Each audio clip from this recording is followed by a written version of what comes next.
Assalamualaikum warahmatullahi wabarakatuh. Kita akan lanjutkan section pembahasan database design kita di section 7 bagian kedua, yaitu hierarchy and recursive relationship. Di sini kita sebenarnya sudah sering melihat ya recursive relationship di perkuliahan dulu. Nah, kita sekarang akan melihat penyusunan entitas itu yang baru ya, dengan menggunakan hierarki. Objektif dari slide ini adalah mendefinisikan dan memberikan contoh dari hierarchical relationship. Kemudian bisa mengidentifikasi unique identifier dari hierarchical relationship. Kemudian definisi dan contoh recursive relationship. Kemudian mampu merepresentasi recursive relationship dalam ERD ketika diberikan suatu skenario. Jadi apakah ini rekursif baiknya atau menggunakan hierarchical. Yang kelima, membangun model dengan recursion dan hierarki untuk mengekspresikan makna konseptual yang sama. Jadi bisa pakai hierarki atau rekursi. Nah, tujuan pembelajaran dari slide ini adalah seringkali peran atau role suatu perusahaan itu diatur oleh hierarki. Ya, misalkan di tempat kerja, gitu ya, ada manajer, ada kru, front clerk, gitu ya. Atau di sekolah ada principal, ada teacher, ada staff. Nah, ini hierarki. Bentuk data hierarki ini sangat umum. Kita bisa menilai bahwa ini datanya hierarkis atau tidak. Memahami hierarki ini akan membantu membuat model, ya, misalkan bahkan organisasi bisnis atau struktur bangunan juga bisa. Ya, jadi struktur bangunan juga ada hierarkinya. Ya. Kemudian hierarki keluarga. Ya, kemudian dan banyak hierarki lain yang ditemukan di dunia nyata. Ya, hierarki tanggung jawab organisasi dapat diwakili oleh bagian organisasi ini. Dari yang paling atas, presiden bertanggung jawab ke yang bawahnya, orangnya masih sedikit gitu ya. Kemudian masing-masing orang director ini, dia bertanggung jawab dengan orang yang semakin ke bawah, nanti akan semakin banyak.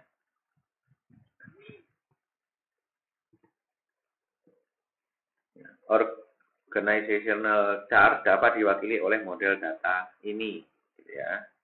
Chart yang seperti ini. Kita membuat entity untuk setiap level dengan relationship ke level berikutnya. Apa unique identifier untuk setiap entity?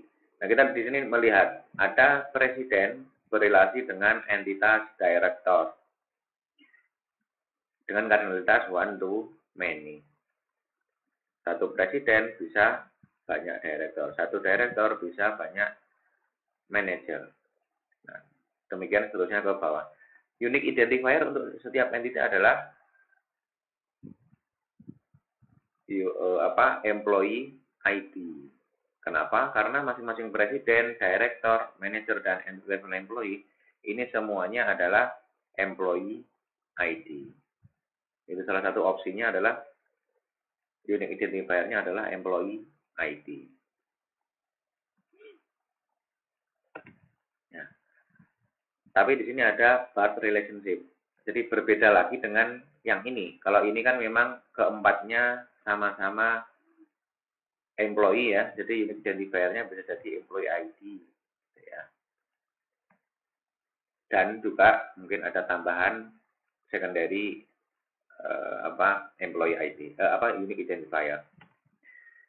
Nah, di sini ada contoh relationship yang hierarchical yang lain. Perhatikan ada di sini ada bar relationship. Nah, kalau ada bar di sini berarti primary unique identifier yang di atasnya masuk ke yang di bawahnya. Di sini juga unique identifier yang di atasnya dan di atasnya nanti akan masuk di bawahnya. Oke. Di sini terdapat cascading unique identifier atau bertingkat ya. Jadi kalau sini building ID nanti akan masuk ke floor. Jadi yang di floor itu UID-nya building ID dan floor number. Maka yang di suite itu adalah Tiga ini, building ID, floor number, dan suite number.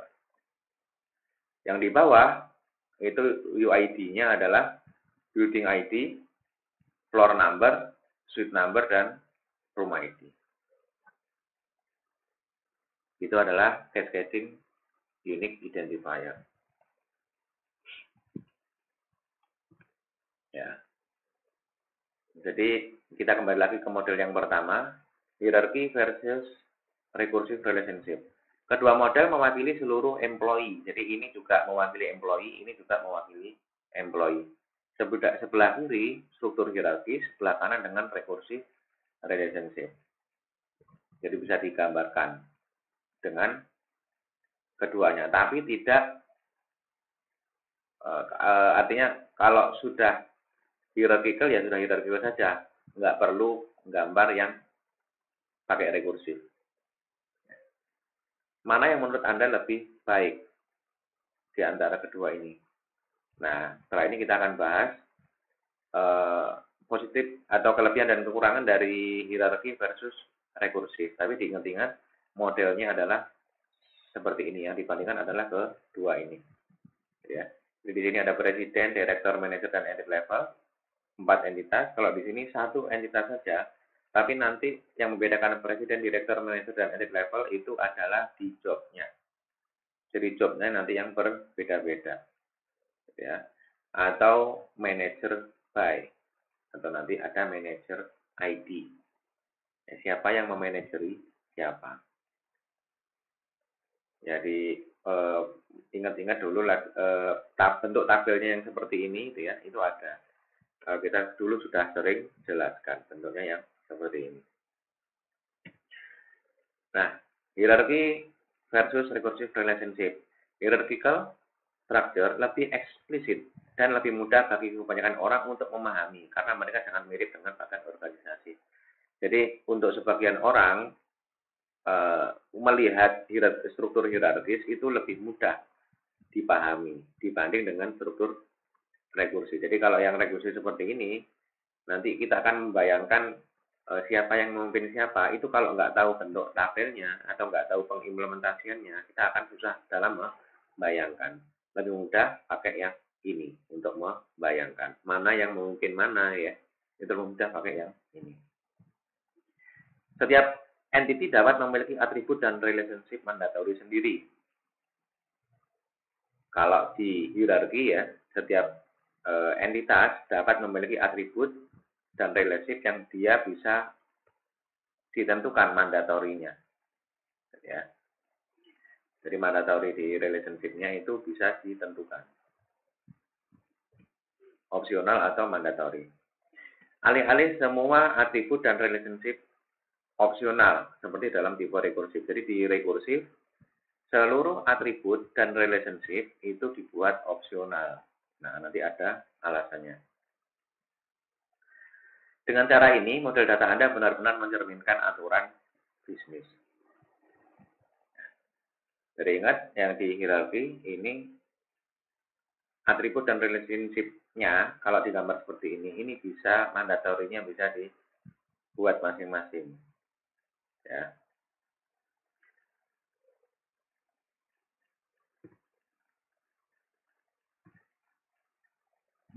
Kemudian, rekursif relationship cenderung lebih sederhana karena hanya menggunakan satu entitas. Dilihat jika dilihat itu lebih sederhana atau lebih kompak gitu ya, lebih simpel. Diagram Anda menjadi terlihat kurang padat. Namun tipe ini kurang spesifik, tidak dapat memiliki atribut atau relationship mandatory kecuali mereka mandatory dalam seluruh instance entitas. Jadi di rekursif ini tidak dapat memiliki atribut atau relationship yang mandatori. Jadi semuanya dibuat opsional. Umumnya semuanya dibuat opsional. Tapi kecuali mereka mandatori dalam seluruh instance entitasnya. Nah, RT convention untuk menunjukkan recursive relationship digambar sebagai loop, juga dikenal sebagai big ear. Ya, jadi bentuknya adalah seperti ekor babi, ya, big telinga babi, big ear.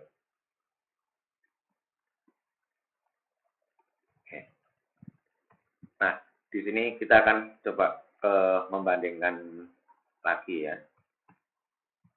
Di aturan poin kedua ya, di mana hierarki ini memiliki atribut dan mandatori sendiri. Jadi di sini di hierarki ini Anda bisa mandatori atau opsionalnya di atribut atau di eh, relasi itu Anda bisa tentukan. Apakah seluruh direktur harus punya presiden? Ya, kalau di sini kan konteksnya putus-putus, berarti dia opsional. Apakah seluruh manajer harus punya direktur? Di sini juga opsional. Apakah entry level employee juga harus punya manajer? Di sini juga putus. Anda bisa membuat ini mandatory ya, dengan garis solid. Demikian juga dengan atribut-atribut di dalamnya. Anda bisa bebas menentukan apakah itu mandatory atau opsional. Jadi kalau di sini kan mandatory ya, mandatory, nggak ada yang opsional. Nanti Anda juga bisa menambahkan atribut yang opsional.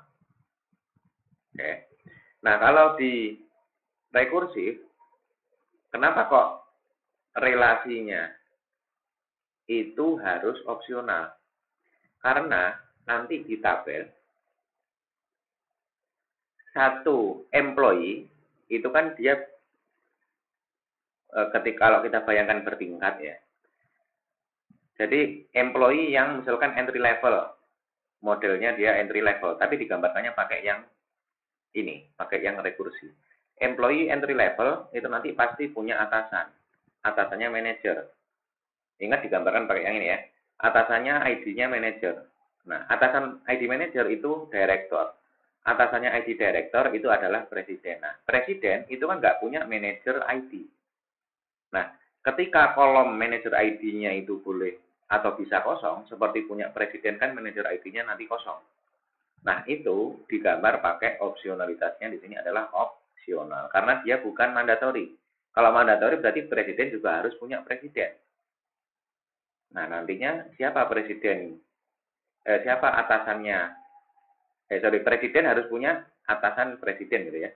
Terus nanti misalkan di sini mandatori siapa atasannya dari atasan presiden tersebut. Nah, nanti kan nggak bisa. Jadi harus digambarkan pakai opsional. Garisnya di sini adalah harus pakai opsional. Oke, seperti itu yang dimaksudkan. Nah, sekarang kita kembali lagi di sini. Contoh automobil manufacturing business scenario. Untuk perusahaan manufaktur mobil, pikirkan semua bagian dasar, rakitan, dan produk sebagai instance dari entitas komponen. Model dapat dibuat sebagai hubungan rekursif sederhana. Jadi satu komponen ini part of komponen yang lain. Satu komponen yang lain itu made up of beberapa komponen. Jadi di sini many to many relasinya adalah opsional. Model data bill of material sebagai recursive relationship dengan cardinality many to many. Jadi di sini bill of material satu komponen merupakan ya material dari komponen yang lain. Itu mudah-mudahan seperti ini bisa digambarkan ya dengan menggunakan ini. Setiap komponen dapat menjadi bagian dari satu atau lebih komponen lain. Setiap komponen dapat terdiri dari satu atau lebih komponen. Ya, ada sedikit tambahan lagi. Di sini, lalu kapan ketika kita mau menerapkan pakai hierarchical atau pakai rekursi? Nah, di sini ada keterangan di note ya, bahwa kalau perubahan dalam struktur itu nanti minimal ya, maksudnya nggak terlalu banyak perubahan struktural yang ada, itu Anda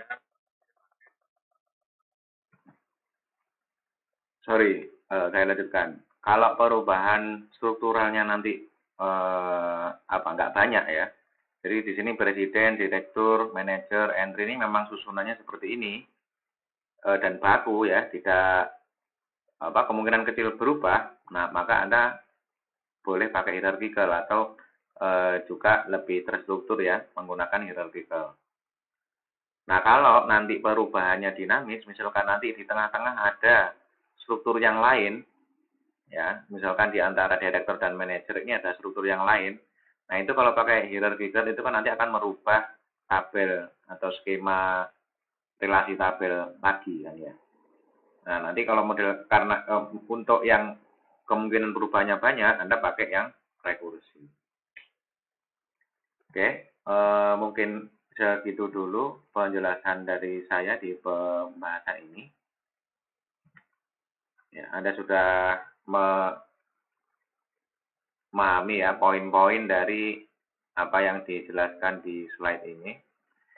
Saya akan akhiri penjelasan slide ini.